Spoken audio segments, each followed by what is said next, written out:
So tell me about the college trip you just took. You said you visited a bunch of schools, or what was the? Yeah, it was pretty great. My family went all around the Midwest. We checked out WashU in St. Louis, Notre Dame, UIUC, Northwestern, and UMich. Okay.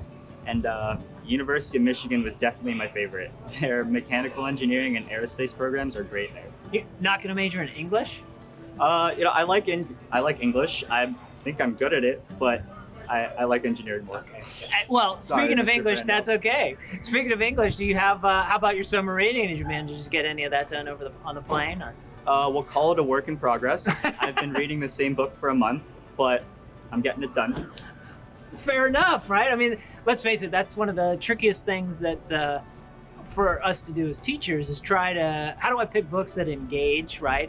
The young mind. How do I do that? It was difficult even when we were in honors sophomore English, trying to decide which books would engage you guys. I think one of the more read books was I Am the Messenger, Marcus Zuzak. I think you guys dug into that. Did you like that book? Yeah, that was a great book. I Yeah. think I still have my copy. Yeah, Ed, one of my favorite all-time literary characters. I think another one that plays out well is All American Boys by Jason Reynolds and Brandon Kiley. Yeah, that was one of my favorites. Okay. It was very meaningful. It was a meaningful book while also interesting at the same time. Okay, for you, why did you like that? I think a lot of kids engage with it, but for you, what was the?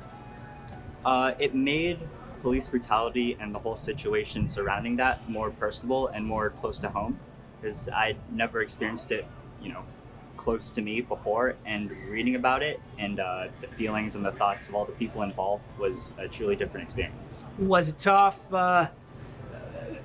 Was it tough talking about that? It's when we set up that unit, we try to create a safe environment for you guys to talk about pretty heady topics, right? Race and racism, and there are conversations that a lot of kids haven't had. There are conversations that kids have had too often.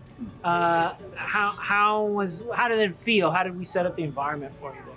Well, it was difficult at first because discussing those kinds of topics with your peers and with people that you're close with starts off difficult, but it's a hump you get over, and it definitely got more smooth towards the end, and everyone started to feel more comfortable. So did you feel it was difficult partly because it was in class versus what else, or what? Well, it was mainly difficult because I was close to all these people in my class, and sometimes you worry about hurting your relationship by discussing more difficult topics. However, if you have a strong relationship and if you're civil about it, you're all good to go. It works. Yeah. Yep. It's a tough thing to set up, right? How do you create the environment? How do you allow students to share? And how, I hope we're successful. I always felt like I was successful, but you're guessing. How do you present multiple perspectives and allow everybody to be able to share and feel comfortable sharing? Did you feel like that was the case, or did you benefit in that way at all in terms Yeah. of seeing perspectives, or what? Yeah, definitely. Seeing perspectives was really important. In this All-American Boys unit and even in my A-Push class earlier this Okay. year. Following the events of January 6th, Mr. Perry took an entire period out of our class to discuss and have a civil discussion about the events that transpired. And we had a variety of perspectives, and we all said our thoughts, and we all discussed it civilly.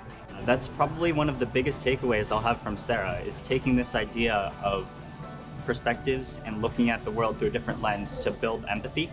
And as I move forward in life through college or whatever job I end up in, I'll be keeping that idea of empathy in my heart and in my mind at all times. That's awesome. I think that's partly right what we're trying to do, right? To help you guys see multiple perspectives, to guide you. We know ultimately you guys are going to be able to do it.